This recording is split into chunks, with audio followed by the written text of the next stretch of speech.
सुखयोः बहिर्मननम् तद्विमुक्तस्तु केवली तदारूढप्रमितेः तत्क्षयात् जीवसंशयः भूतकञ्चुकी तदा विमुक्तो भूयः पति समः परः। ओम श्री शिवार्पणमस्तु। सुख दुख बाह्य वृत्तियां हैं ऐसा सतत जानता है और उनसे विमुक्त वह केवली हो जाता है। उस कैवल्य अवस्था में आरूढ़ हुए योगी का अभिलाषा क्षय के कारण जन्म मरण का पूर्ण क्षय हो जाता है। ऐसा भूत कंचुकी विमुक्त पुरुष परम शिव रूप ही होता है।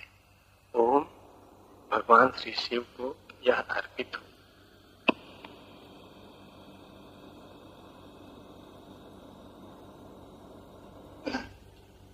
सूत्र में प्रवेश के पहले पीछे मैं आपको कहा था कि मंत्र के संबंध में कुछ कहूंगा। आज शिविर का अंतिम दिन है। मंत्र के संबंध में कुछ समझ लें, उसका प्रयोग जीवन में क्रांति ला सकता है। पहली बात, जैसा मैंने कल कहा, परत परत तुम्हारे व्यक्तित्व में है जैसे प्याज में होती। एक एक परत को उघाड़ना ताकि भीतर छिपे केंद्र को तुम खोज पाओ। हीरा छिपा है, खोया तुमने नहीं, खो सकते भी नहीं हो, क्योंकि वो हीरा तुम ही हो। दब सकते हो, हीरा भी मिट्टी में दब जाता है। हीरे पे भी परत जम जाती है, हीरा भी पत्थर जैसा दिखाई पड़ने लगता है, पर भीतर कुछ भी नष्ट नहीं होता। तुम्हें शायद ख्याल ना हो कि हीरे का इतना मूल्य क्यों। हीरे के मूल्य के पीछे मनुष्य की शाश्वत की खोज। इस जगत में हीरा सबसे स्थिर, सब चीजें बदल जाती हैं, हीरा बिना बदला हुआ बना रहता है। करोड़ों करोड़ों वर्ष में भी वो छीन नहीं होता। इस बदलते हुए संसार में हीरा न बदलते हुए अस्तित्व का प्रतीक है, इसलिए हीरे का इतना मूल्य। अन्यथा वो पत्थर। मूल्य है उसकी शाश्वतता का, उसके ठहराव का। हीरा होना तुम्हारा शाश्वत स्वभाव है, और सारी साधना तुम्हारी मिट्टी की जम गई परतों को अलग करने की। परतें मिट्टी के हैं, इसलिए अलग करना बहुत कठिन ना होगा, और परतें हीरे पर हैं और मिट्टी की हैं, शाश्वत पर हैं, परिवर्तनशील की हैं, इसलिए बहुत कठिन बात नहीं होगी। मंत्र इन परतों को खोदने की विधि। एक छोटी घटना तुमसे कहूं। मुल्ला नसरुद्दीन का एक मित्र बहुत वर्षों बाद मिला, तो उसने घर के समाचार पूछे और फिर पूछा कि तुम्हारी बेटी का क्या हुआ। नसरुद्दीन ने कहा, तुम भरोसा करो या न करो, बेटी की शादी हो गई, और साधारण आदमी से नहीं, एक बड़े डॉक्टर से। मित्र पर भरोसा न आया। उसने कहा, क्षमा करना, विश्वास करना कठिन और बुरा मत मानना। तुम भी जानते हो कि बेटी तुम्हारी सुंदर तो थी ही नहीं, निश्चित रूप से कुरूप थी। मिलिट्री के टैंक जैसी उसकी देह थी। तो मैं भरोसा नहीं कर सकता कि उसकी शादी हो गई, और वो भी फिर डॉक्टर से, बड़े डॉक्टर से। बड़े रहस्य की घटना। कैसे फांस लिया उसने एक डॉक्टर को। नसरुद्दीन ने कहा अच्छा अच्छा, तो नहीं सही, न सही बड़ा डॉक्टर, न सही डॉक्टर। लेकिन एक बात मैं तुमसे कहूंगा, मेरे सिर का दर्द उसने दूर किया, मेरे लिए वो डॉक्टर।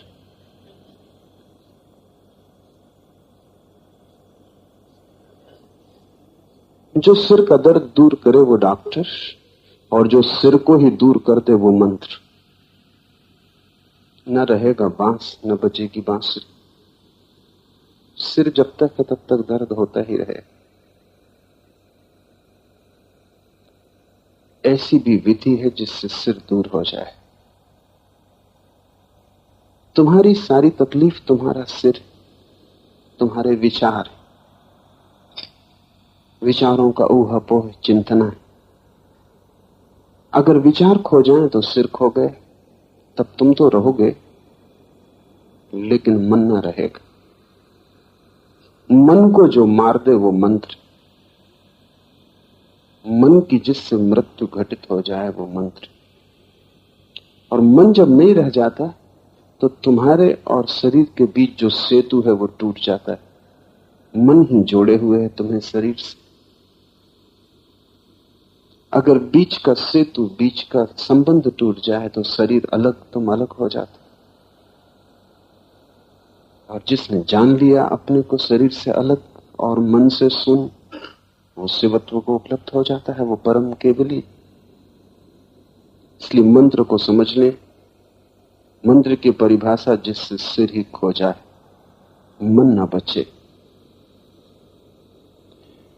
और ये जो परतें हैं शरीर की, मन की, इनको काटने की विधि, एक एक कदम बढ़ना जरूरी है और धैर्य रखना होगा, क्योंकि मंत्र बहुत धीरज का प्रयोग है। अधैर्य जिनके मन में बहुत ज्यादा है, उन्हें मंत्र से लाभ ना होगा, नुकसान हो सकता है। इसे पहले समझ लें, क्योंकि वैसे ही तुम काफी परेशान हो, मंत्र और एक नई परेशानी बन जाएगी अगर अधैर्य हुआ। मैं एक स्टेशन से गुजर रहा था, खिलौनों की एक ठेले पर एक खिलौना मैंने देखा। वो चिल्ला चिल्ला के खिलौना बेचने वाला कह रहा था कि कोई बच्चा इस खिलौने को तोड़ नहीं सकता, ये अनब्रेकेबल। तो मैंने सोचा खरीद लूं, नसरुद्दीन के बच्चे के काम आएगा, क्योंकि उसकी पत्नी सदा यही रोना रोती रहती, खिलौना घर तक नहीं आ पाता और लड़का तोड़ देता। उसे मैंने खरीद लिया, उसके दाम भी ज्यादा थे और मजबूत भी था। दिया नसरुद्दीन की पत्नी को बेटे के लिए। पति पत्नी दोनों प्रसन्न हुए कि इसको वो भी न तोड़ पाएगा, हम भी न तोड़ पाएंगे। सच में ही खिलौना मजबूत। 7 दिन बाद उनके घर गया, पूछा तो पत्नी कहने लगी बड़ी मुसीबत हो गई। मैंने पूछा क्या उसने वो खिलौना तोड़ दिया? पत्नी ने कहा नहीं, वो खिलौना तो नहीं तोड़ पाया, लेकिन उस खिलौने से उसने सारे खिलौने तोड़ डाले, घर के सब दर्पण तोड़ डाले। और अब आत्मरक्षा के लिए हमें कुछ उपाय करना पड़ेगा। वो खिलौने का अस्त्र की तरह उपयोग कर रहे।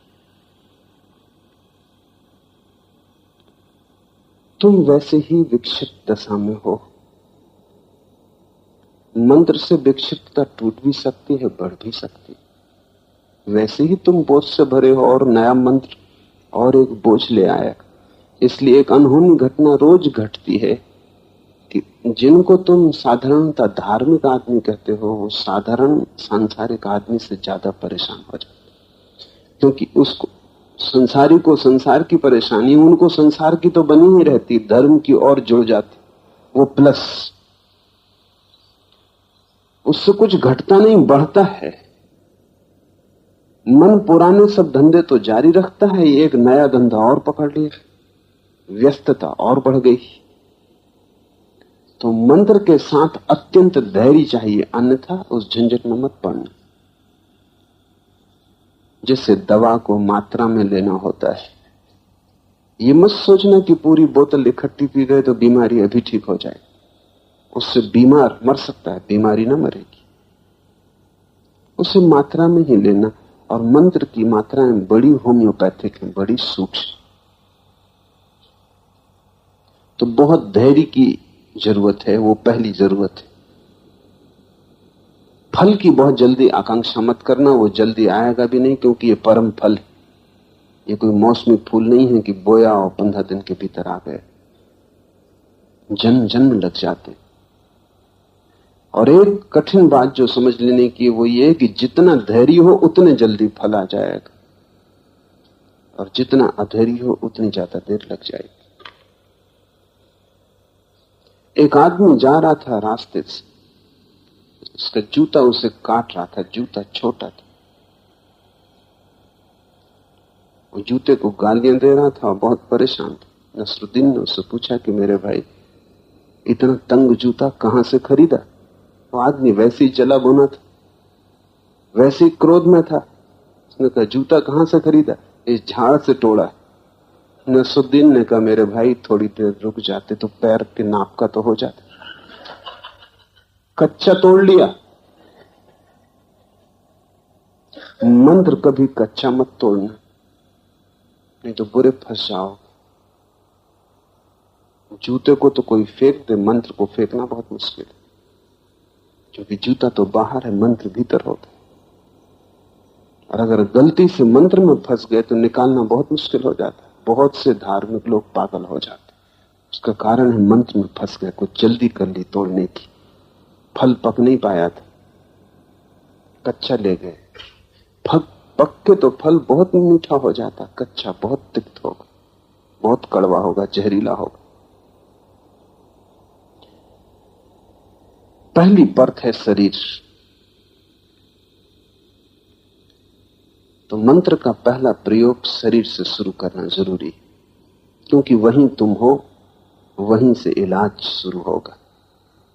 अगर तुमने वो परत छोड़ के मंत्र का इलाज शुरू किया तो बीमारी तुम्हारे रह जाएगी, मिटेगी नहीं। कल नहीं परसों कच्चा फल हाथ आएगा। ध्यान रखना, यात्रा वहीं से शुरू की जा सकती है जहां तुम खड़े हो। कहीं और से यात्रा की वो सपना है। तुम अभी शरीर हो, तो अभी मंत्र को शरीर से ही शुरू करना होगा।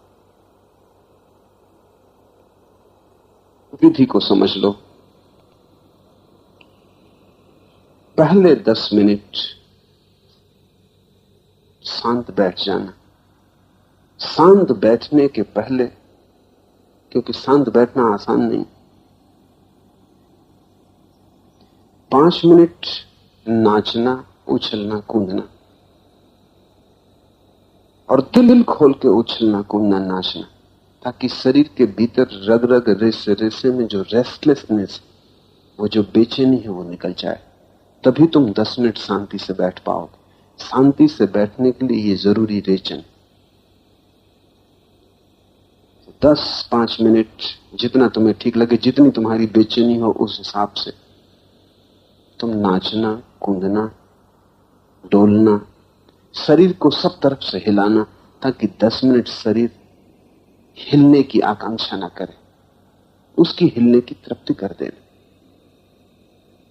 10 मिनट शरीर को हिलाना, डुलाना, नाचना, कूदना, दौड़ना, फिर बैठ जाना। और फिर बैठ जाना बिल्कुल। फिर 10 मिनट अब शरीर ना हिले। आंख आधी खुली रखना, और उचित होगा कि प्रयोग खुले में मत करना, बंद में करना। छोटा कमरा हो, बंद हो, और बिल्कुल खाली हो, वहां कोई भी चीज ना हो। इसलिए मंदिर, मस्जिद या चर्च बहुत अच्छा है, जहां कुछ भी नहीं, कोई सामान नहीं। या घर में एक कोना साफ कर लेना जहां कुछ भी नहीं। वहां देवी देवताओं को भी मत रखना, वो भी उपद्रव, वहां बिल्कुल खाली कर देना। बस खालीपन ही एकमात्र परमात्मा है, बाकी सब चीजें मन का ही खेल। अब मन ऐसा पागल है कि अगर लोगों के पूजा ग्रह देखो तो उनका पागलपन पता चल जाए। कोई 100-50 देवी देवताओं को लटकाए हुए, जमाने भर के कैलेंडर काट काट के टांग लिए। जो भी देवी देवता जहां मिल जाता है, रद्दी में, अखबार में, उसको वो चिपका लेते। ये उनकी खोपड़ी का सबूत है। और इन सबके सामने जल्दी जल्दी सिर झुका के पानी वगैरह छिड़क के सबको तृप्त करके वो गए। इनमें से कोई भी एक नहीं तृप्त होता है। एक को तृप्त करने से सब भी तृप्त हो जाएं, सबको तृप्त करने से एक भी तृप्त नहीं होता। एक साधे सब सधे, और वो एक बाहर नहीं है, वो भीतर है। कमरे को बिल्कुल खाली रखना, जितना शून्य हो उतना अच्छा, क्योंकि इसी शून्य की भीतर तलाश।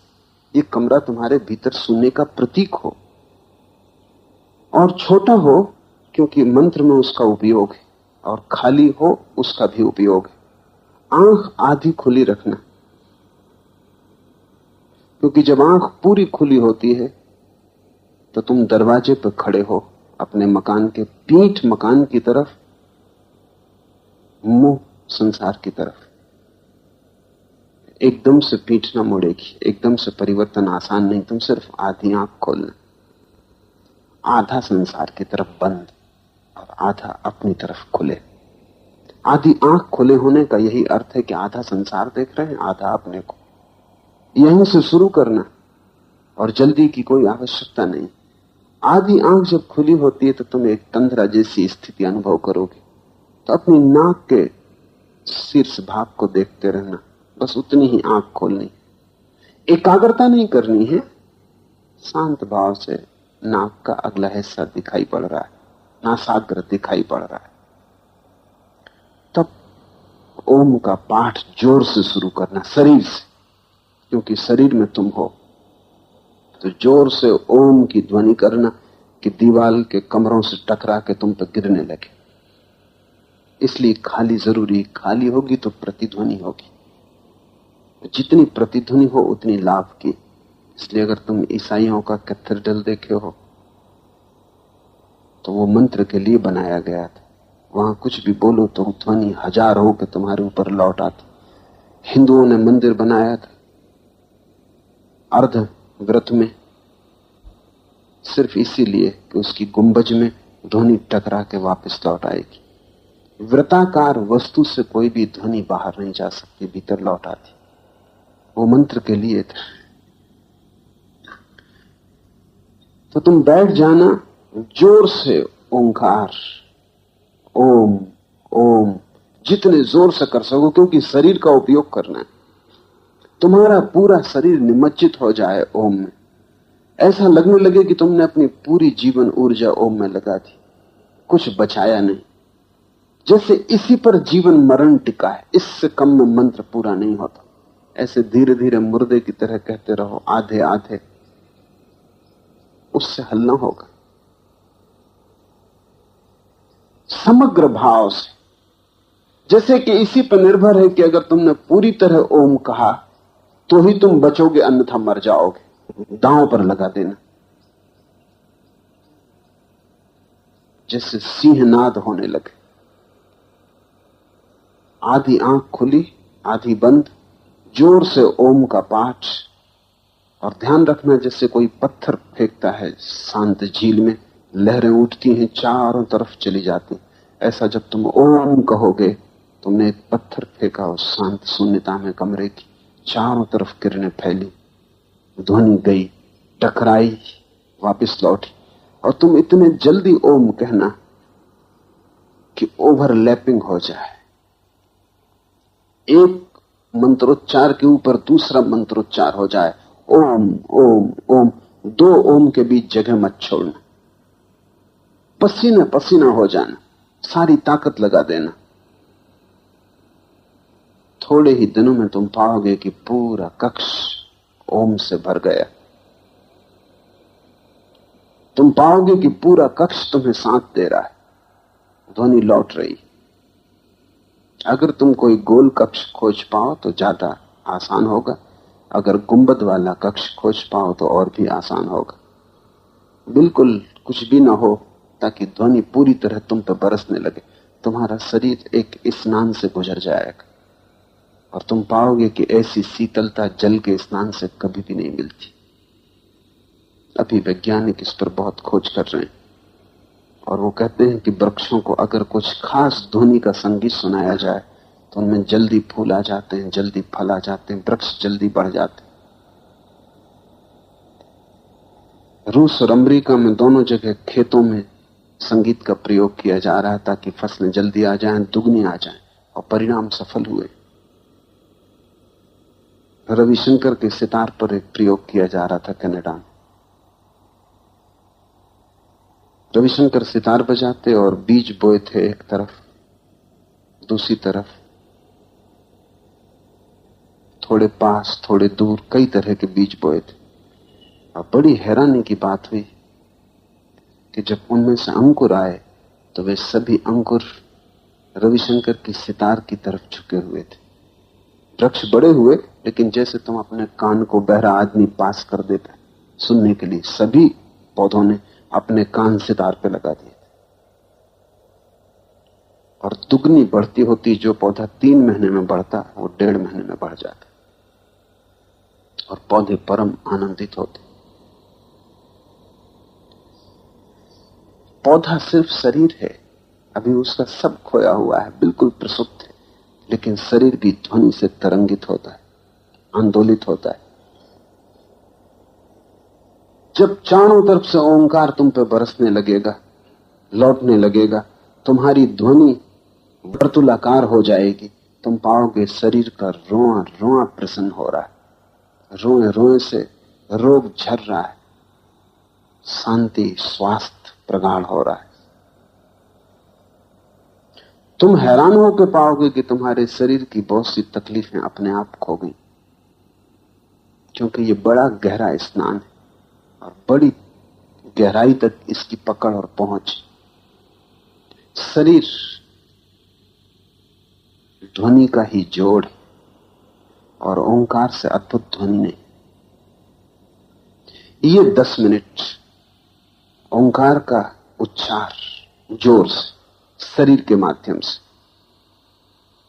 फिर आंख बंद कर लेना, ओंठ बंद कर लेना,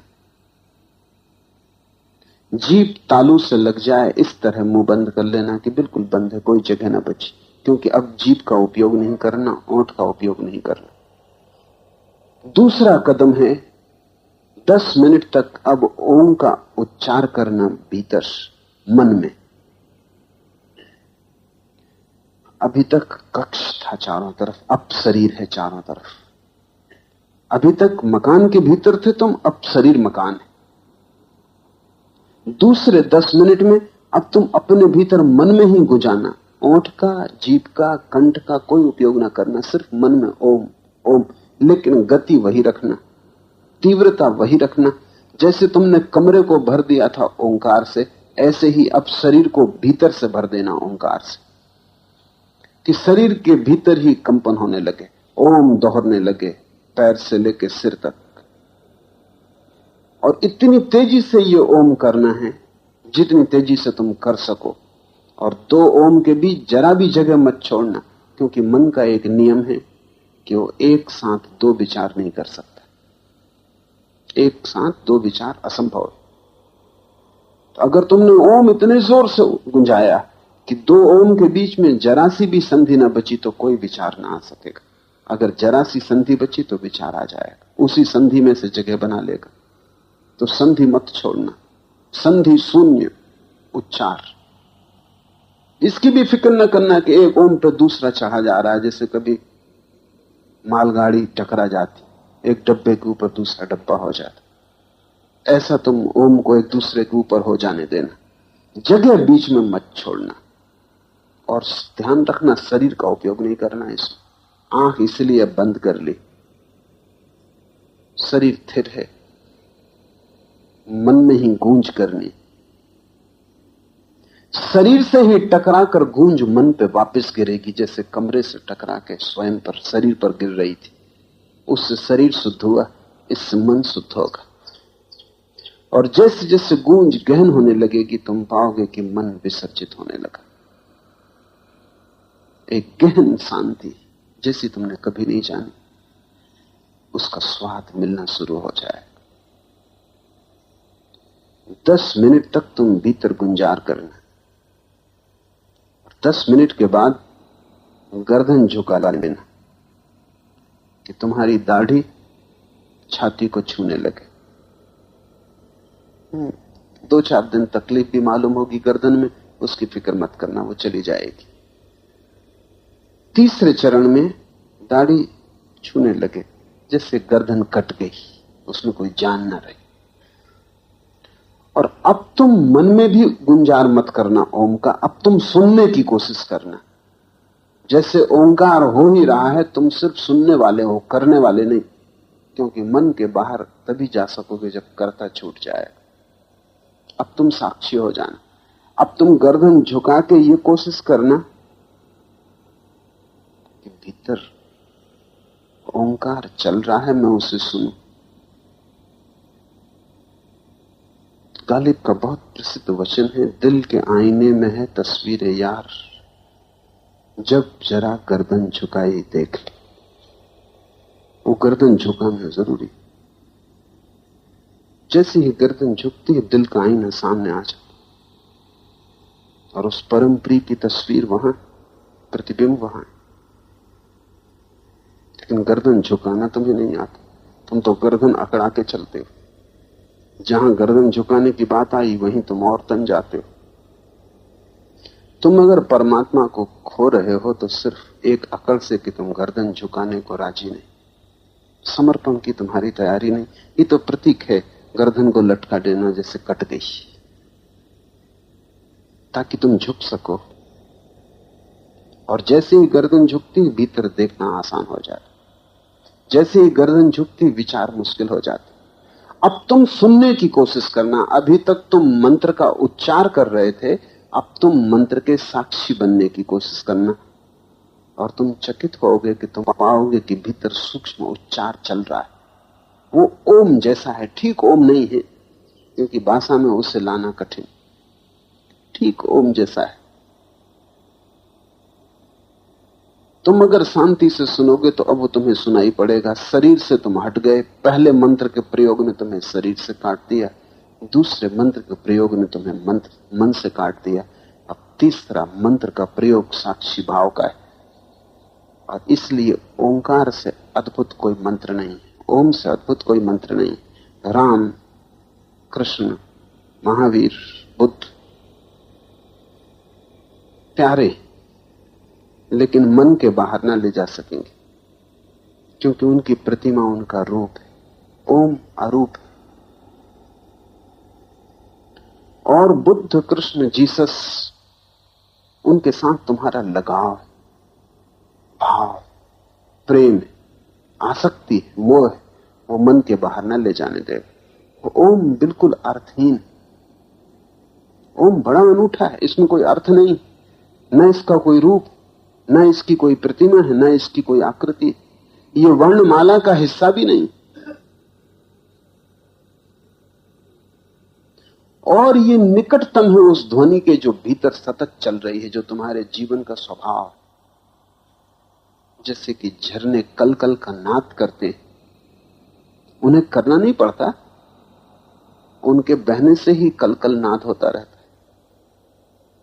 जैसे हवा गुजरती वृक्षों से तो एक सरसराहट की आवाज होती, वो उसे करनी नहीं पड़ती, उसके गुजरने से वृक्षों की टकराहट से हो जाती। ऐसे ही तुम्हारा होना ही इस ढंग का है कि उसमें ओम गूंज रहा है, वो तुम्हारे होने की ध्वनि, the sound of your being. इसलिए ओम किसी धर्म की बपौती नहीं, वो न हिंदुओं का है, न जैनों का, न बौद्धों का, न मुसलमानों का, न ईसाइयों का।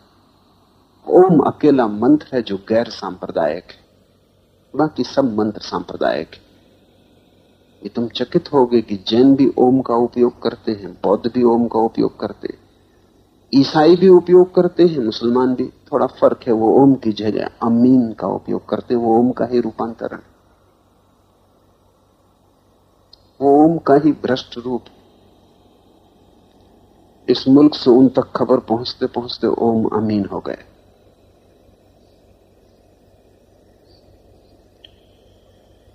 क्योंकि ये इसका संबंध सोच विचार से नहीं है, ये तो जो लोग भी निसोच में डूब गए उन्हें सुनाई पड़ा है। तो 2 चरण तो तुम मंत्र करोगे, तीसरे चरण में तुम मंत्र को सुनोगे, श्रावक बनोगे, साक्षी बनोगे। 2 तक करता रहोगे क्योंकि शरीर और मन कर्तृत्व का हिस्सा है, और तीसरा चरण साक्षी भाव का है। तो तीसरे चरण में तुम सिर्फ सुनना।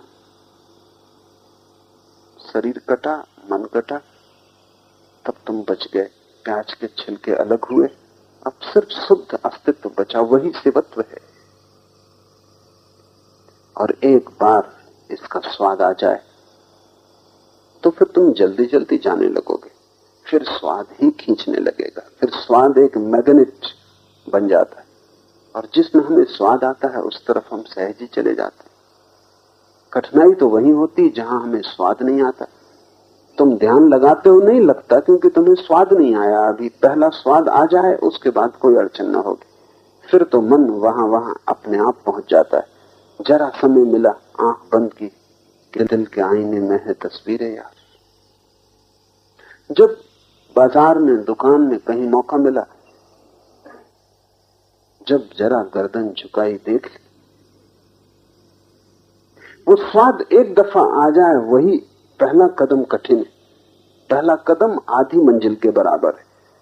एक दफा स्वाद आ जाए फिर तो मन भौरे की तरह वहीं वहीं जाता है जहां रस है। मन की सहज वृत्ति है वहीं वहीं जाने की जहां रस। तुम्हें रस नहीं आया अभी, इसलिए तुम ठोक पीट करते हो बहुत कि मन को धक्का दो, कि ध्यान लगाओ, ईश्वर का स्मरण करो, और वो कहता चलो बाजार, क्यों समय खराब कर रहे हो, इतनी देर में कुछ कमा ही लेते,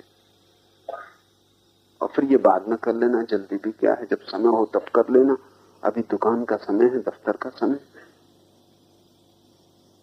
मन तुम्हें वहां ले जाता है जहां उसने रस पाया है, उसका भी कोई कसूर नहीं। एक बार तुम्हें रस आ जाए भीतर का, तुम पाओगे मुश्किल हो जाता है बाहर आना। अभी भीतर जाना मुश्किल, तब बाहर आना मुश्किल हो जाता है। सारिपुत्र था बुद्ध का शिष्य, वो इस परम मंत्र की अवस्था को उपलब्ध हुआ, उसने भीतर का महामंत्र सुन लिया। जिस दिन उसने भीतर का महामंत्र सुना, बुद्ध ने कहा अब तू जा और लोगों को शिक्षा दे।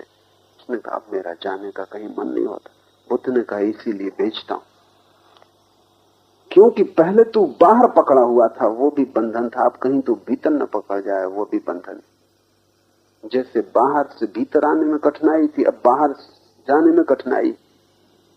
परम सिद्ध तो वही है जिसकी कठिनाई खो गई। वो बाहर भीतर ऐसे आता जैसे हवा का झोंका आता जाता, न बाहर आने में कोई अड़चन है, न भीतर जाने में कोई अड़चन।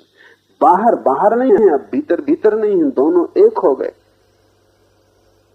तुम अपने घर के बाहर जैसी सरलता से आ जाते हो, जैसी सरलता से भीतर चले जाते हो, ऐसे ही ये जीवन तुम्हारा घर है, इसके बाहर और भीतर आने में कठिनाई नहीं होनी चाहिए। तो कुछ हैं जो आसक्त हैं संसार से, फिर कुछ हैं जो आसक्त हो जाते हैं आत्मा से। दोनों आसक्त हैं और दोनों बंधन में परम मोक्ष फलित नहीं हुआ।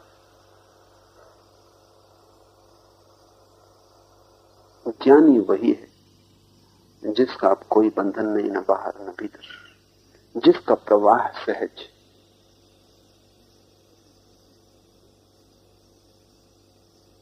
मंत्र की ये प्रक्रिया, तीसरा चरण जितनी देर तुम रह सको संभालना। पहला चरण शांत बैठना, शांत के पहले भूमिका 10 मिनट उछल कूद, शरीर के सब बेचैनी को बाहर फेंक देना, क्योंकि शरीर में बेचैनी भरी रहती है। जब मैं ये कहता हूं तो ये एक वैज्ञानिक बात आपसे कह रहा हूं। शरीर में बेचैनी भरी रहती, जैसे तुम किसी को चांटा मारना चाहते हो। जब तुम चांटा मारना चाहते हो तो तुम्हारी शरीर ऊर्जा हाथ में आ जाती, इसलिए कमजोर आदमी जब चांटा मारता है तो बहुत जोर से मारता।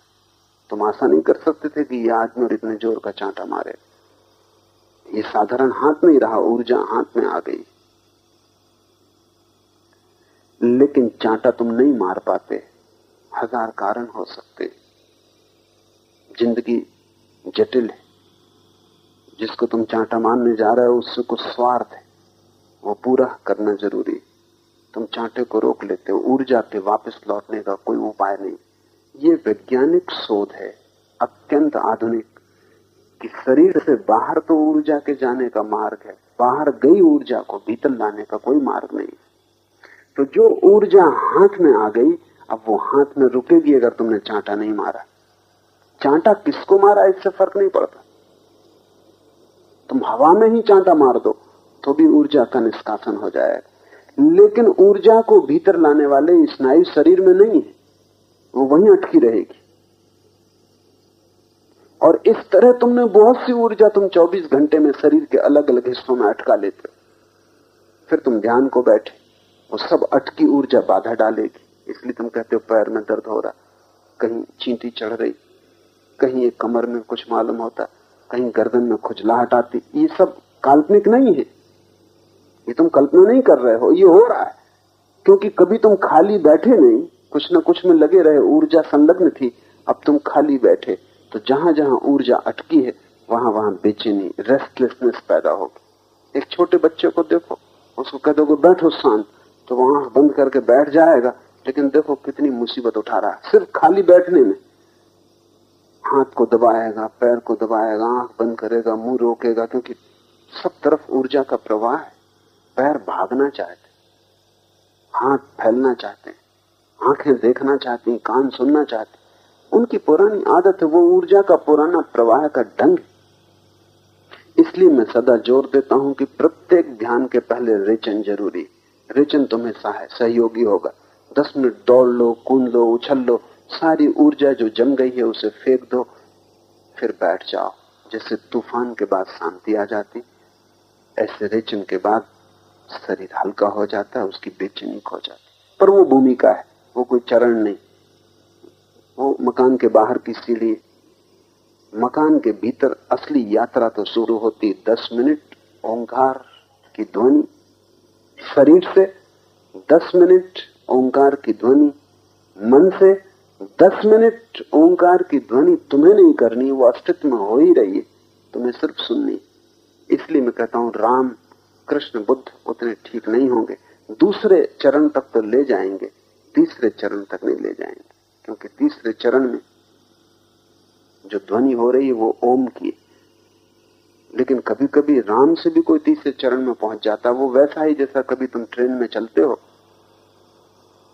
रेलगाड़ी आवाज करती छक छक छक छक, उसमें तुम कोई भी चीज सोचना चाहो तो सोच सकते हो।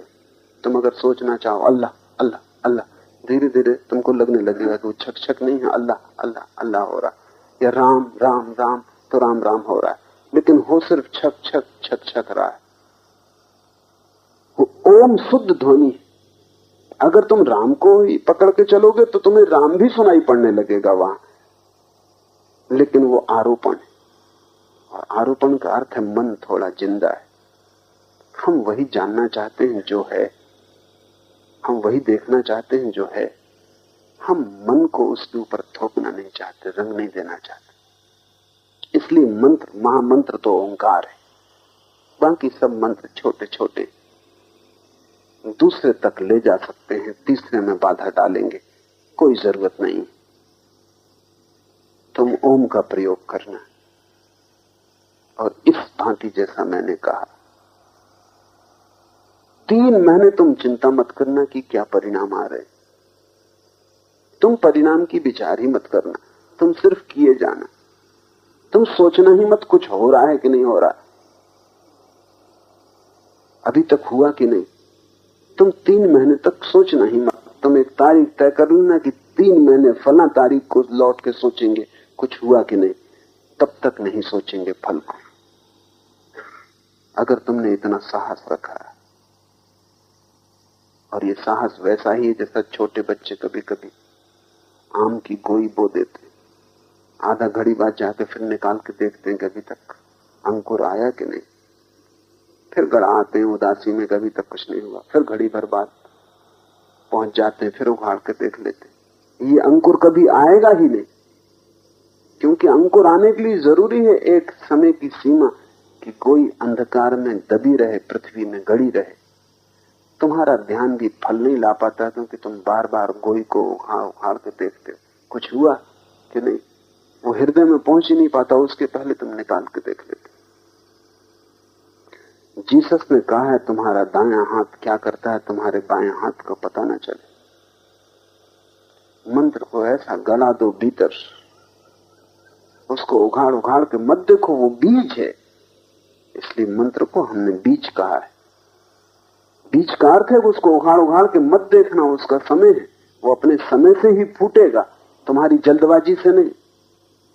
तुम्हारी जल्दबाजी से उल्टा ही परिणाम होगा कि शायद वो कभी न फूटे।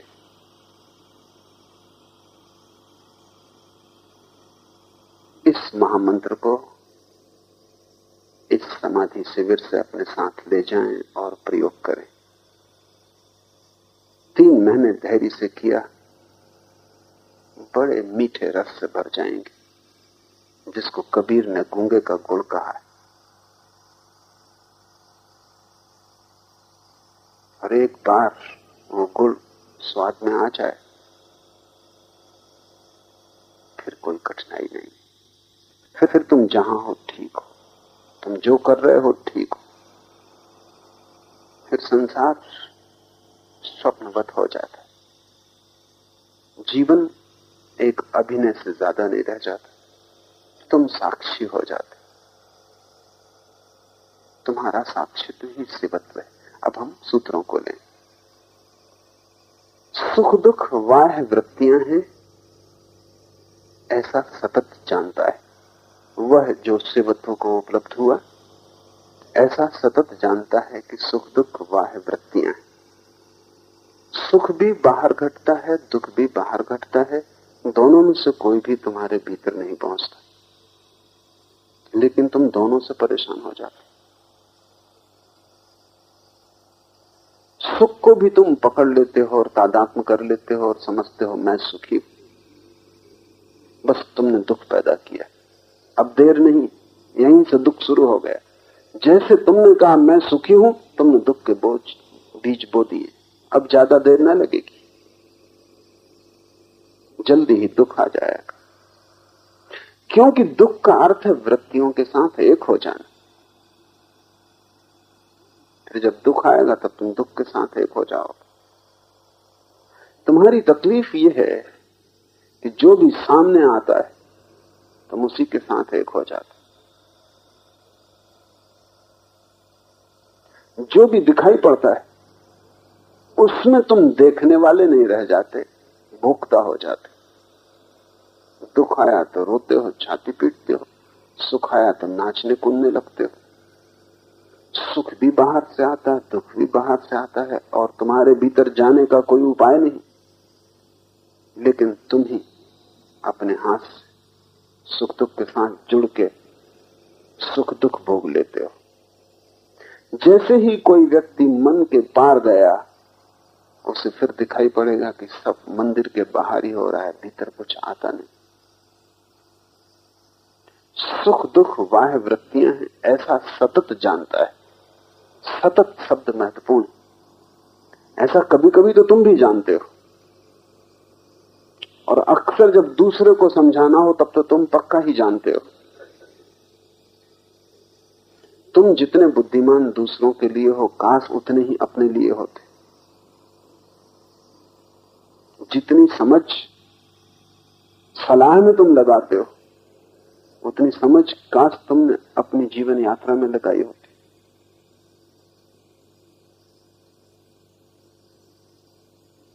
क्या कारण है दूसरे के लिए तुम इतने समझदार क्यों होते? कोई आदमी दुख में तो तुम कहते हो क्यों परेशान हो। ये सब चलता रहता है संसार। अपने को जरा दूर रखो, और यही दुख तुम पे आएगा तो बड़े मजे की बात है। हो सकता है यही आदमी जिसको तुम सलाह दे रहे हो, वो तुम्हें सलाह दे कि भाई सुख दुख तो बाहर की वृत्तियां। बात क्या है?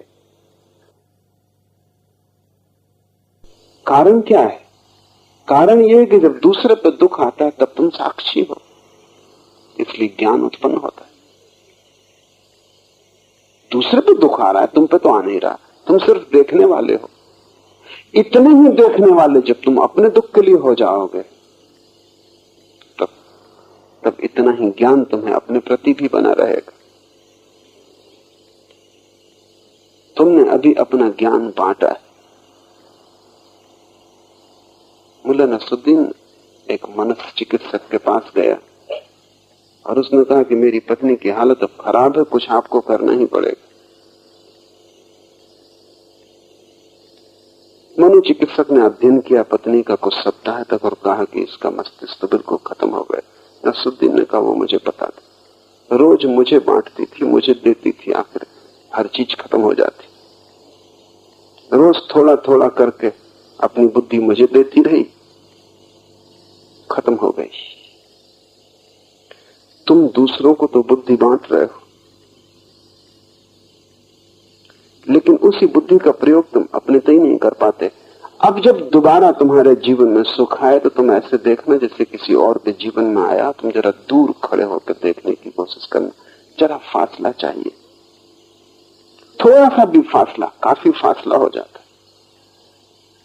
बिल्कुल सट के मत खड़े हो जाओ अपने से, तुम अपने पड़ोसी हो, इतने सट के मत खड़े हो जाओ। नसरुद्दीन से मैंने पूछा कि जो रास्ते के किनारे पर होटल है, इस होटल का मालिक कहता है कि तुम्हारा बहुत सगा संबंधी है, बहुत निकट का। नसरुद्दीन ने कहा गलत कहता है, नाता है लेकिन बहुत दूर का, बड़ा फासला है। मैंने पूछा क्या नाता है, तो नसरुद्दीन ने कहा कि हम एक ही बाप के 12 बेटे, वो पहला है, मैं 12वां।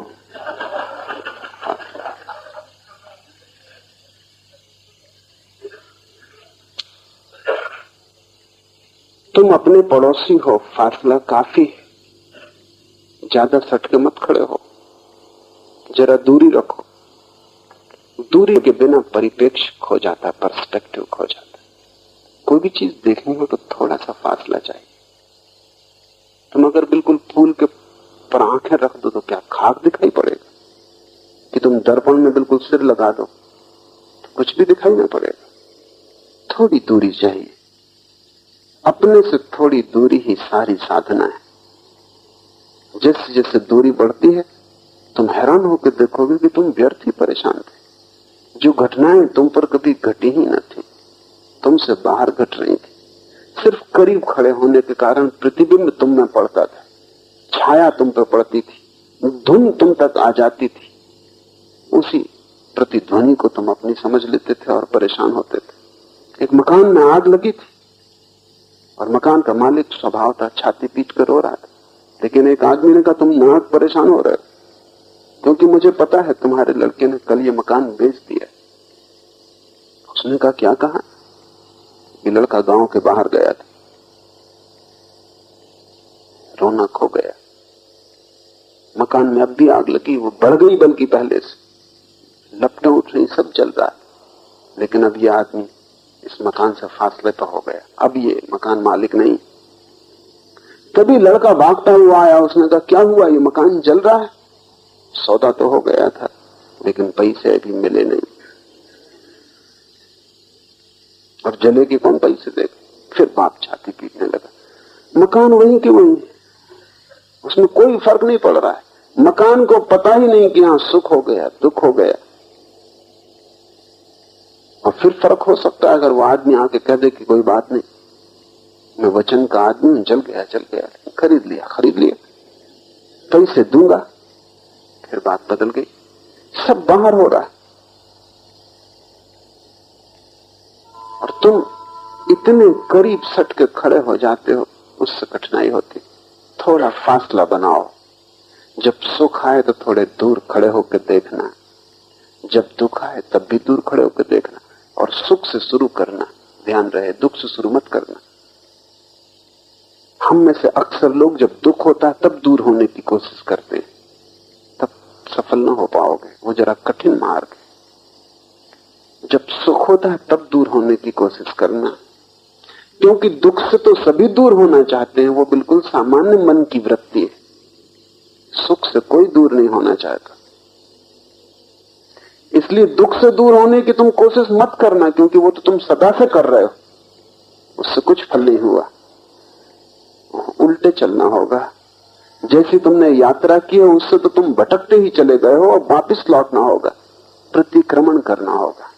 इसको महावीर प्रतिक्रमण कहते हैं, पतंजलि ने प्रत्याहार कहा। वापस लौटना होगा, returning back to the source. थोड़े कदम वापस लौटाओ। सुख जब आए तब जरा दूर खड़े होकर देखो, मत धड़कने दो हृदय को जोर से, मत नाचो। इतना ही जानो कि आया है, ये भी चला जाएगा, रुकने वाला नहीं, कुछ रुकता नहीं। लहर है हवा की, आई और गई, तुम जान भी ना पाए कि चली गई। बस दूर खड़े होकर साक्षी भाव से देखते रहो, क्या होगा। डर क्या है? सुख को हम देखते क्यों नहीं साक्षी भाव से? साक्षी भाव से न देखने के पीछे कारण, क्योंकि साक्षी भाव से देखा कि सुख सुख न रह जाएगा। वो सुख था ही जितने तुम करीब थे, जितने तुम भूले थे उतना ही सुख था, जितनी याद की उतना ही कुछ न रह जाएगा। इसलिए कोई आदमी सुख का साक्षी नहीं होना चाहता, पर वहीं से यात्रा है। सुख आए साक्षी भाव से देखना, देखते देखते ही तुम पाओगे सुख खो गया, तुम रह गए। और अगर तुम सुख में सफल हो गए फिर तुम दुख में सफल हो जाओगे। कुंजी तुम्हारे हाथ में, फिर दुख आए तुम दूर से खड़े होकर देखना। और दूर खड़े हो सकते हो क्योंकि शरीर और तुम दूर हो। इससे बड़ी दूरी किन्हीं दो चीजों के बीच नहीं हो सकती। चेतना और पदार्थ की दूरी से बड़ी दूरी और क्या हो सकती? चांद तारे भी इतने दूर नहीं है एक दूसरे से जितना तुम अपने शरीर से दूर हो। एक जड़ है, एक चेतन है, एक मिट्टी से बना है मृण्मय, एक चैतन्य से बना है चिन्मय। बड़ा फासला है, इससे ज्यादा विपरीत छोर नहीं मिल सकते। सुख से शुरू करो, दुख तक ले जाओ, और एक ही बात स्मरण रखो कि तुम बाहर हो। सुख दुख बाह्य वृत्तियां हैं, ऐसा तुम्हें साधना पड़ेगा, लेकिन बार बार खो जाएगा, ये सतत नहीं हो सकता। सतत तो तभी होगा जब तुम आत्मा में स्थिर हो जाओगे, जब मंत्र सफल हो जाएगा, मन कट जाएगा। लेकिन तब तक जितनी देर बने साधना, जितनी देर अभ्यास कर सको करना, उससे रास्ता साफ होगा। उससे भला बीज ना बोए जाएं, लेकिन जमीन साफ होगी। बीज बोने के वक्त कम से कम तैयार जमीन तुम पाओगे। ये बार बार खो जाएगा, ये सतत नहीं रह सकता। जरी तुम होश गमाओगे कि फिर सुख पकड़ लेगा, दुख पकड़ लेगा। सुख दुख बाह्य वृत्तियां हैं, शिवत्व को उपलब्ध योगी ऐसा सतत जानता है। सतत का अर्थ है एक भी क्षण को व्यवधान नहीं पड़ता। सतत तो वही चीज हो सकती है जो तुम्हारा स्वभाव हो। जो तुम्हारा स्वभाव नहीं वो सतत नहीं हो सकता। तुम कितनी देर क्रोध कर सकते हो? बोधि धर्म गया चीन, चीन के सम्राट ने उससे कहा कि मेरे मन में बड़ा क्रोध आता है, मैं क्या करूं? तो बोधि धर्म ने कहा तुमको अगर क्रोध करना पड़े तो तुम कितनी देर कर सकते हो? कितनी देर, ये भी कोई सवाल है? घड़ी आधा घड़ी ज्यादा से ज्यादा। तो बोधि धर्म ने कहा जो घड़ी आधा घड़ी किया जा सके वो तुम्हारा स्वभाव नहीं। 24 घंटे कर सकते, सतत कर सकते। सम्राट ने कहा हम घड़ी दो घड़ी करके परेशान हो रहे हैं और ये हम पूछने आए भी नहीं कि सतत कैसे करें। बोधि धर्म ने कहा ये मैं इसलिए कह रहा हूं कि जो तुम सतत कर सको वही स्वभाव है, इसमें परेशान क्यों हो रहे हो? क्या है जो तुम सतत कर सकते हो? इसे थोड़ा सोचना। तुम सुखी भी सतत नहीं रह सकते हो, ये तुम्हें बहुत कठिन मालूम पड़ेगा समझ में आना, लेकिन मैं तुमसे कहता हूं तुम सुखी सतत नहीं रह सकते हो। थोड़ी देर सोचो कितनी देर सुखी रह पाते हो। कुछ भी हो जाए थोड़ी देर में सुख होने लगता है, तुम दुखी होने लगते हो। अगर कुछ भी ना हो तो तुम सुख से ही ऊब जाओगे। महल हो, अच्छा भोजन हो, पत्नी हो, सब हो, कोई दुख दुविधा ना हो, कोई अड़चन ना हो, क्या करोगे? कितनी देर सुखी रहोगे? घड़ी दो घड़ी में तुम ऊब जाओगे, स्वाद बदलना चाहोगे। अक्सर ऐसा होता है, सुंदरतम पत्नी वाला व्यक्ति भी साधारण नौकरानी के प्रेम में पड़ जाता है। दूसरों को हैरानी होती क्योंकि दूसरे साक्षी कि ये क्या हो रहा है। ऐसी सुंदर स्त्री जो कि खोजनी मुश्किल है, उसको छोड़ के एक बस शक्ल नौकरानी, क्या हो गया इस आदमी को? स्वाद बदल रहा है, ऊब गया। सौंदर्य भी उबा देता है। एक सुंदर स्त्री को भी कब तक देखते रहो, थोड़ी देर में सिर पीटने लगो। अच्छे से अच्छा गीत भी कितनी बार सुनोगे, सिर घूमने लगेगा, कहोगे कि अब बंद करो। अगर फिर भी गीत बजता ही जाए तो नारकीय हो जाए। मन किसी चीज को सतत सह ही नहीं सकता, सुख को भी नहीं सह सकता। इसलिए जब भी सुख होता है तत्क्षण मन दुख पैदा करता है, उससे स्वाद बदलता है। फिर तुम तैयार हो जाते हो सुख झेलने के लिए। तुम शांत भी नहीं बैठ सकते थोड़ी देर, मन जल्दी अशांति पैदा कर लेगा, तो शांति भी उबाने लगती। बर्टन रसल ने लिखा है कि मैं मोक्ष जाना पसंद न करूंगा, क्योंकि मैंने सुना है कि मोक्ष में सिद्ध सिला पे लोग बैठे हुए हैं अनंत काल से, कुछ करने को भी नहीं है वहां, क्योंकि करने का मतलब संसार। महावीर स्वामी क्या करते होंगे? बैठे सिद्ध सिला पे, कितने दिन से बैठे और कब तक बैठना, अब इसका कोई अंत भी नहीं और काम भी नहीं, अखबार भी नहीं छपते वहां के, सुबह से बैठ के पढ़ो, कोई खबर ही वहां नहीं घटती, क्योंकि खबरें तो गलत जगह घटती, नरक में बहुत घटती, यहां से भी ज्यादा घटती। वहां दिन में कम से कम 10-12 एडिशन अखबार के निकालना पड़ते हो, क्योंकि वहां घटते ही रहता है, मारपीट काट चलती रहती। स्वर्ग में कुछ घट ही नहीं रहा, सब अपनी अपनी सिद्ध सिला पे बैठे। बर्टन रसल ने लिखा है, इससे मन ऐसा घबराता है कि इससे तो नरक बेहतर।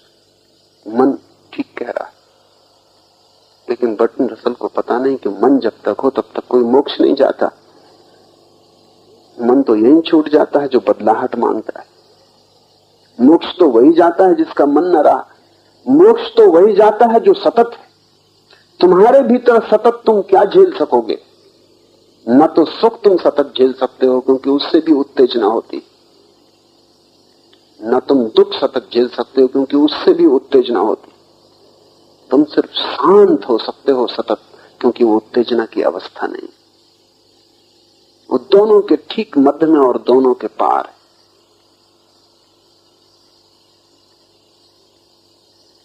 मैं मुल्ला नसरुद्दीन के घर मेहमान था, उसका बेटा खाना खा रहा था। पहले वो बाएं हाथ से खा रहा था, फिर थोड़ी देर में उसने दाएं हाथ से खाना शुरू कर दिया। मैं थोड़ा चौंका, फिर मैंने देखा कि उसने फिर बाएं हाथ से शुरू कर दिया। नसरुद्दीन ने कहा, 1000 बार तुझसे कहा लड़के कि दाएं हाथ से खाना खा, बाएं हाथ से मत खा। लड़के ने कहा, क्या फर्क पड़ता है, मुंह बिल्कुल दोनों के बीच में, इधर से खाओ इधर से खाओ, यात्रा बराबर करनी पड़ती, मुंह बिल्कुल मध्य में। सुख और दुख के मध्य में खोजना किसी बिंदु को, वही सतत हो सकता है। ठीक मध्य में संतुलन है, सम्यक्त्व है। वहां न ये अति है न वो अति है। जैसे तराजू होता है, वो जो मध्य में कांटा है बीच में थिर, वही तुम हो सकते हो। इस पर वजन पड़ा, थोड़ी देर में थक जाओगे, दूसरी तरफ वजन डालना पड़ोगे। लोग मरघट ले जाते हैं, अर्थी को रख के कंधे पे, रास्ते में कंधा बदलते, एक कंधा दुखने लगता है दूसरे पे रख लेते, कुछ वजन कम नहीं होता, लेकिन कंधा बदलने से राहत मिलती। फिर थोड़ी देर में ये कंधा दुखने लगता है, दूसरे पे रख लेते। सुख दुख तुम्हारे कंधे हैं।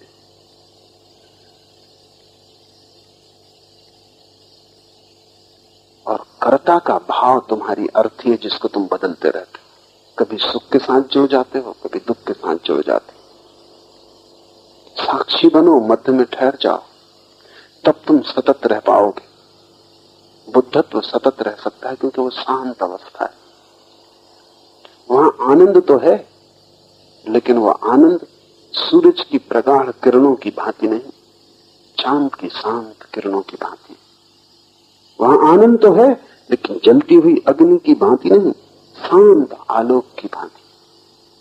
उसमें कोई तनाव नहीं, उसमें कोई बेचैनी नहीं। ख्याल किया कि सुखी आदमी अक्सर हार्ट फेल से मर जाता।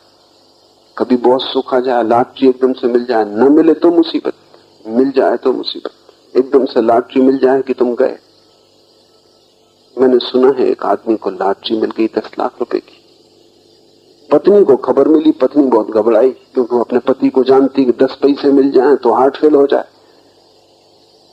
10 लाख रुपए। पति बाहर थे, वो भागी, पड़ोस में गई।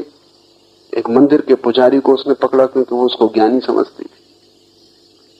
उसने कहा, भैया कुछ मेरी सहायता कर, पति घर आए उसके पहले कुछ जमाओ। 10 लाख रुपए की लॉटरी मिल गई। उसने कहा, मत घबरा, ढंग से हम समझा लेंगे, मात्रा मात्रा में काम करना पड़ेगा। आने दे पति को, मैं आता हूं। पुजारी जाके बैठ गया। पति आया तो पुजारी ने सोचा कि 10 लाख बहुत ज्यादा हो जाएगा, 1 लाख से शुरू करें, धीरे धीरे चोट करने से ठीक रहेगा। तो उसने कहा, सुनो, 1 लाख रुपए लॉटरी में मिल गया। और आदमी बोला, सच? अगर 1 लाख मिला, 50,000 तुम्हारे मंदिर को दान। वो पुजारी वहीं हार्ट फेल हो गया। उसने कभी सोचा नहीं था 50,000।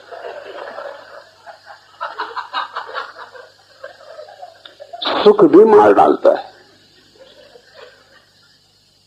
दुख तो मारता ही है, सुख भी मार डालता है, क्योंकि दोनों में एक उत्तेजना है,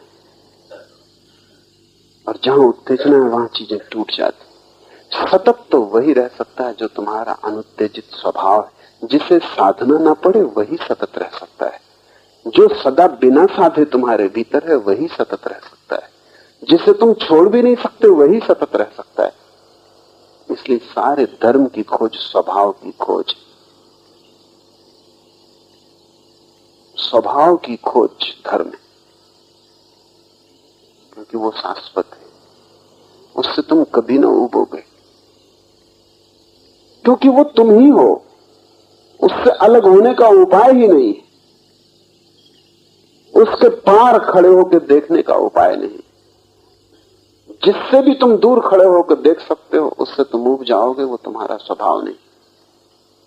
मंत्र जब मन को मार डालेगा, मंत्र के द्वारा मन जब आत्महत्या कर लेगा, तब तुम्हारे भीतर उस सतत झरने का प्रवाह शुरू होगा। और जैसे ही ये सतत झरना पैदा होता है और सुख दुख वाह वृत्तियों से विमुक्त, वह केवली हो जाता है। तब वो अकेला है और वो अपने अकेले धुन में मस्त। अब उसे कुछ भी ना चाहिए। अब सब चाह मर गई, क्योंकि सुख भी बाहर है, दुख भी बाहर है। अब न तो वो सुख की चाह करता, न दुख से बचने की चाह करता। जो बाहर है उससे उसने संबंधी छूट गया। अब तो वो अपने भीतर स्थिर है और भीतर सतत आनंदित है, इसलिए चाह का कोई सवाल नहीं। अब वो सतत अपनी चेतना में रमता है। उसका सच्चिदानंद अब निरंतर चलता रहता है। वो उसकी श्वास श्वास में होने के कण कण में व्याप्त है और उनसे विमुक्त वह केवली हो जाता है। उस केवल अवस्था में आरूढ़ योगी का अभिलाषा शून्यता के कारण जन्म मरण का पूर्ण क्षय हो जाता है। फिर न कोई जन्म है, न फिर कोई मरण। जन्म और मरण सुख की खोज की यात्रा में। हम चाहते हैं सुख। सुख मिल सकता है केवल शरीर से, तो शरीर ग्रहण करना पड़ता है। जैसा सुख हम चाहते हैं वैसा शरीर हम ग्रहण कर लेते हैं। फिर सुख की आकांक्षा मरते क्षण भी बनी रहती। मरते जाते हैं लेकिन सुख की आकांक्षा बनी रहती। वही आकांक्षा बीज बन जाती है नए जन्म का। जब एक वृक्ष मरने लगता है तो क्या करता है? मरने के पहले वृक्ष अपनी सारी जीवन ऊर्जा को इकट्ठा करके बीज में संग्रहित कर देता है। बीज उस वृक्ष की आकांक्षा है कि मैं फिर भी रहूंगा। और बीज बड़ी अद्भुत घटना है, क्योंकि वृक्ष इतना बड़ा है लेकिन अपने सार संचय को वो निचोड़ के बीज में रख देता है और उस बीज को यात्रा पे भेज देता है। ये वृक्ष तो मर जाएगा, ये देह तो गिरेगी, लेकिन नई देह का उसने इंतजाम कर लिया और इसलिए तुम देखो, एक वृक्ष एक बीज से पैदा होता है, लेकिन मरते वक्त, मरने के पहले एक वृक्ष करोड़ों बीज छोड़ जाता है। क्योंकि क्या भरोसा एक बीज न पहुंच पाए ठीक भूमि तक, पत्थर पे गिर जाए, पानी न मिले, जानवर खा जाएं, कोई रौंद डाले, तो इतना खतरा वृक्ष मोल नहीं ले सकता। एक के साथ तो खतरा रहेगा, बचे ना बचे, इसलिए करोड़ बीज पैदा करता और हजार उपायों से बीज को ऐसी जगह भेजता है जहां उसको ठीक भूमि मिल जाए। तुम देखो, सेमर का फूल देखा, सेमर के वृक्ष की एक खूबी है कि उसके नीचे कोई पौधा पैदा नहीं हो सकता, इसलिए सेमर अपने बीज में रुई लगा देता है ताकि कोई बीज नीचे ना गिर पाए, क्योंकि नीचे गिरा तो मर जाएगा। तुम ये मत समझना कि रुई तुम्हारे गद्दे तकियों में भरने के लिए सेमर लगाता है। रुई लगाता है सेमर अपने बीज को पंख देने के लिए, ताकि हवा के झोंकों में वो दूर चला जाए। एक बात पक्की कर लेता है कि नीचे ना गिर पाए, बस कहीं भी गिरे यहां ना गिर पाए, क्योंकि नीचे सेमर के कोई वृक्ष पैदा ना होगा। सेमर सारे पानी को चूस लेता है, बड़े वृक्ष के नीचे पैदा होना मुश्किल भी है। इसलिए सभी वृक्ष अपनी अपनी तरकीबें खोजते हैं। तुम इनको इतना आसान मत समझना, वे सब काफी कुशल और चालाक है। तुम इनको सीधा साधा मत समझना। संसार में कोई सीधा साधा हो ही नहीं सकता। सीधा साधा हुआ कि मोक्ष। यहां तो तिरछा ही हो सकता है। तिरछा होना यहां होने की शर्त है, वही यहां योग्यता है। तो वृक्ष हजार, अगर तुम वृक्षों के संबंध में अध्ययन करो, तुम चकित हो जाओगे कि कैसी कैसी तरकीबें वृक्ष खोजते। तितलियों के सहारे तितलियों को आकर्षित करते हैं। तितलियां सोचती होंगी कि शायद ये जो मधुर रस बह रहा है वृक्ष में उनके लिए, वो भ्रांति में, उनको केवल रिश्वत दी जा रही है। वृक्ष उनके पैरों में, पंखों में अपने बीज को लगा के भेज रहा है। हजार तरकीबें वृक्ष करेगा बचने की, और जब वृक्ष इतनी तरकीबें करता, तुम कितनी ना करते हो। तुम्हारी चालाकी का तो कोई अंत नहीं। एक मनुष्य, एक पुरुष अगर उसके पूरे वीर्य कणों का उपयोग करे तो ये पूरी पृथ्वी पर जितनी जनसंख्या है, एक पुरुष पैदा कर सकता। एक साधारण पुरुष अपने जीवन में, साधारण, न ब्रह्मचारी न व्यभिचारी, दोनों के मध्य में जो साधारण है, वो कम से कम 4000 बार संभोग करता है। एक संभोग में कोई 10 करोड़ जीवाणु, 10 करोड़ बीज एक संभोग में स्खलित होते। अगर उसके सभी बीज सफल हो जाएं, जो कि किसी दिन हो सकता है, अब तक तो नहीं हो सकता था, क्योंकि स्त्री की सीमा है, क्षमता है, उसको 9 महीने लगेंगे एक बीज पके। तो एक स्त्री बहुत से बहुत 12, 15, बहुत से बहुत 24 बच्चे पैदा कर सकते। इसलिए सीमा है, इसलिए सम्राट हजारों रानियां रख लेते थे ताकि वो सीमा तोड़ दी जाए। लेकिन अब वैज्ञानिक उपायों से ये संभव हो गया है कि हम एक ही व्यक्ति के वीर्य कणों को सारी स्त्रियों को दुनिया में दे दें, इंजेक्ट कर दें। इस बात की बहुत संभावना है, क्योंकि वैज्ञानिक जब सुझाव देते हैं, उनके सुझाव कितने खतरनाक हो, थोड़े ना बहुत दिन में स्वीकृत हो जाते। क्योंकि वो कहते हैं सभी लोगों को बच्चे पैदा करने का हक नहीं होना चाहिए। आइंस्टीन जैसा कोई आदमी जिसके पास ऐसी प्रतिभा है, उसके बीज का उपयोग करो। ठीक है, जब बागवानी में तुम इतनी कुशलता बताते हो कि बीज चुनते हो, तो आदमी की बागवानी में क्यों ना बीज चुनो। बागवान देखता अच्छे से अच्छा बीज खोज के लाता है, हर कुछ रद्दी नहीं बो देता। तो आज नहीं कल दुनिया में सभी लोगों को बच्चे पैदा करने का हक नहीं रह जाने वाला है। थोड़े से लोग जिनको वैज्ञानिक तय करेंगे, स्वास्थ्य में, बुद्धि में, प्रतिभा में, उम्र में, उनका बीज उपयोग में लाया जाएगा और उसके पैकेट मिल सकेंगे, उसको तुम ले आ सकते हो। तब एक ही आदमी पूरी पृथ्वी को भर दे इतने बीज पैदा करता है। ये भी जीवन आकांक्षा है। तुम हैरान होगे, कहीं तुमने ये पढ़ा ना होगा, क्योंकि कहीं ये लिखा हुआ नहीं है अब तक, कि जैसे ही कोई व्यक्ति सुख दुख के बाहर हो जाता, केवली हो जाता, उसके भीतर वीर्य का पैदा होना बंद हो जाता। वही ठीक ब्रह्मचर्य को उपलब्ध हो सकता है जिसके भीतर वीर्य का पैदा होना बंद हो गया। लेकिन वो तभी हो सकता है वीर्य का पैदा होना बंद, जब सारी आकांक्षा जन्म की खो गई हो। जब तक जन्म की आकांक्षा है कि मैं बचूं, किसी भी रूप में बचूं, ये शरीर खो जाए तो कोई हर्ज नहीं, दूसरे शरीर में रहूं लेकिन रहूं, जीवेशना जब तक है तब तक शरीर पैदा करता जाता है वीर कणों को। इधर शरीर भी जिएगा और उधर तुम्हारी आत्मा भी वासनाग्रस्त नए गर्भ की खोज करती रहेगी। तुम तभी तक भटकोगे जब तक तुम सुख और दुख के साथ अपने को एक समझे हो। तब तक तुम पूरी कोशिश करोगे कि दुख ना हो और सुख हो, और मैं और सुख की यात्रा करूं और सुख खोजूं। तुम्हारे सपने तुम्हें नए जन्मों में ले जाएंगे। उस केवल अवस्था में आरूढ़ हुए योगी का अभिलाषा शून्यता के कारण जन्म मरण का पूर्ण क्षय हो जाता है। वो जन्मता नहीं, और जो जन्मता नहीं उसके मरण का कोई कारण नहीं। जन्मोगे तो मरोगे।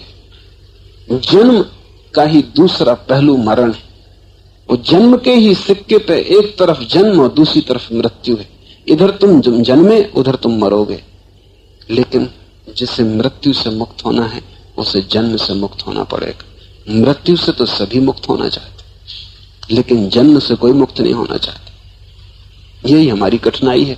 दुख से सभी मुक्त होना चाहते हैं, सुख से कोई मुक्त नहीं होना चाहता। जिस दिन तुम सुख से मुक्त होना चाहते हो उस दिन तुम्हारे जीवन में क्रांति घटी, उस दिन तुम धार्मिक हुए।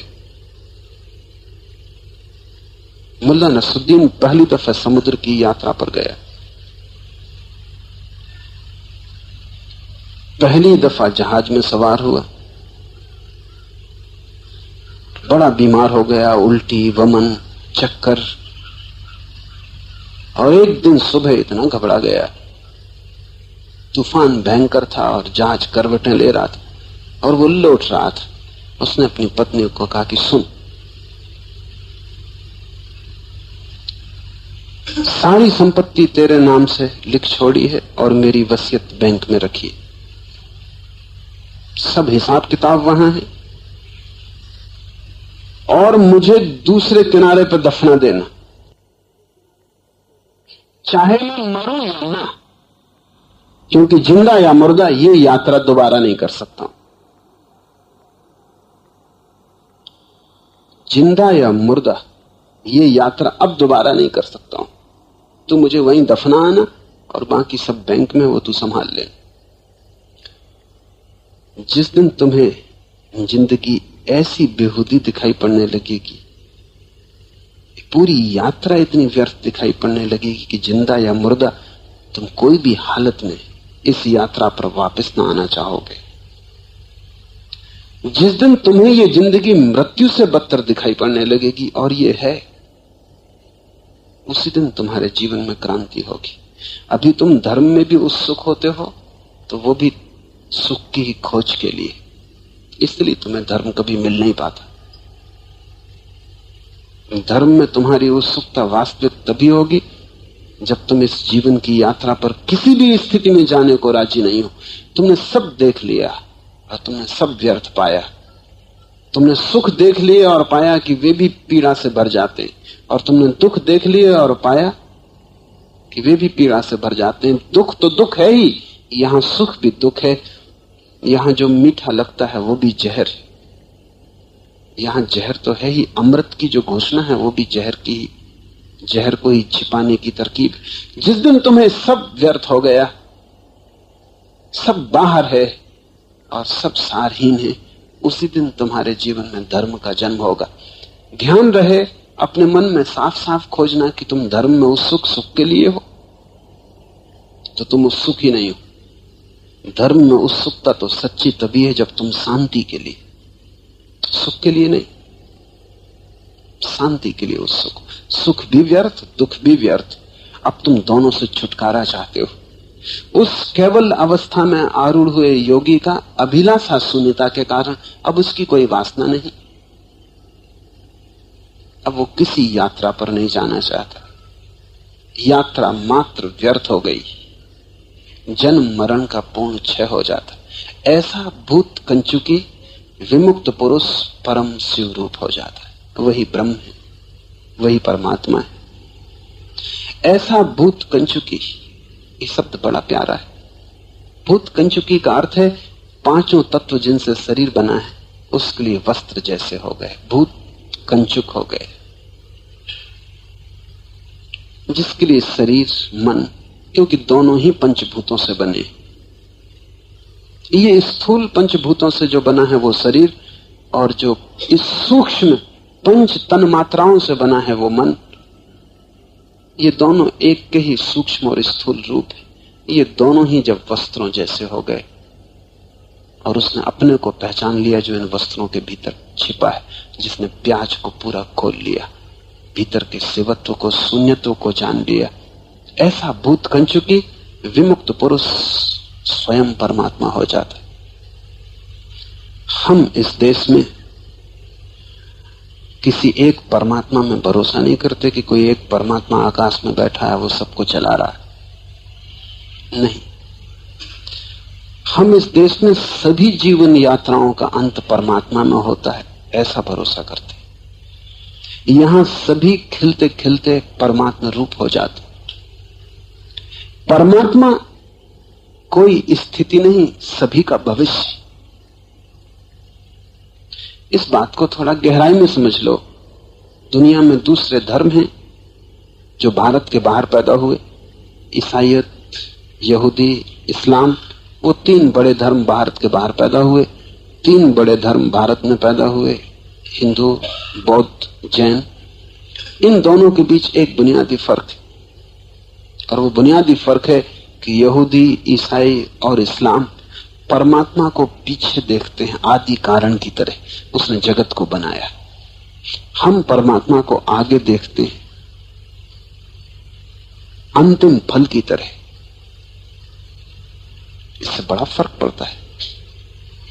परमात्मा भविष्य, अतीत नहीं। परमात्मा बीज नहीं है, फूल है। इसलिए हमने बुद्धों को फूल पर बिठाया है, कमल का फूल, सहस्त्र दल जिसके खिल गए। अगर परमात्मा पीछे है,